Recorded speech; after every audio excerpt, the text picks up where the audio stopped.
La question écologique, l'accompagnement économique de la transition énergétique sont des conditions essentielles et indispensables auxquelles il est plus que jamais nécessaire que nous travaillions plus profondément. Voilà les raisons pour lesquelles nous avions annoncé mardi midi que le groupe écologiste ne voterait pas ce projet de loi. Non parce qu'il constituerait une régression insupportable du droit social, comme le prétendent certains, mais parce que, sans être la loi du siècle, comme l'a dit fort justement le président de la République lui-même, cette loi constituait à nos yeux une occasion manquée et que sur des sujets à nos yeux essentiels, le point d'équilibre n'avait pas été atteint.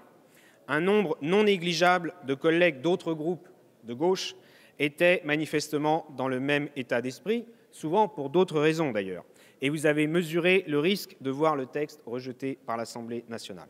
En engageant la responsabilité du gouvernement sur ce texte par l'utilisation de l'article 49.3, vous vous saisissez certes d'une arme constitutionnelle qui a déjà été utilisée par bien d'autres gouvernements avant vous, mais c'est une procédure par nature d'exception.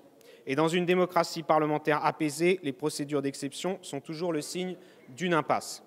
Pour les députés écologistes, il convient de tirer les conséquences de cette impasse dans laquelle la majorité est actuellement engagée. Bref, votre motion de censure en appelle à une politique économique libérale totalement décomplexée, celle-là même que vous n'avez d'ailleurs pas mise en œuvre au cours des 10 années où vous étiez aux responsabilités. Et pour cause, cette politique-là, les Français n'en veulent pas et les écologistes non plus. Il est d'ailleurs intéressant de noter que dans votre texte d'une page, une page seulement, qui se veut tout à la fois réquisitoire contre la politique gouvernementale et profession de foi en faveur d'une autre orientation, vous n'ayez pas une seule fois trouvé le moyen d'évoquer les défis climatiques et environnementaux.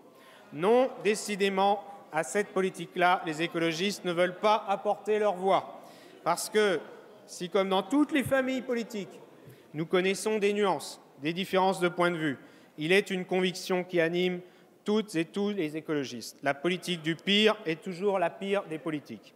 Nous ne voterons pas cette motion de censure parce qu'elle ne mène nulle part.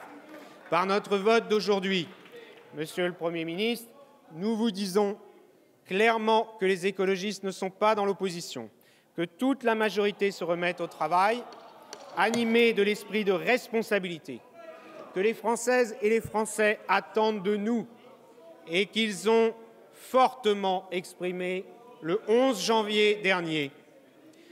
Ce qu'ils ont exprimé, ce n'est pas une volonté de gommer les différences, c'est tout simplement le souhait d'aller à l'essentiel. Merci. Merci, Monsieur de Rugy.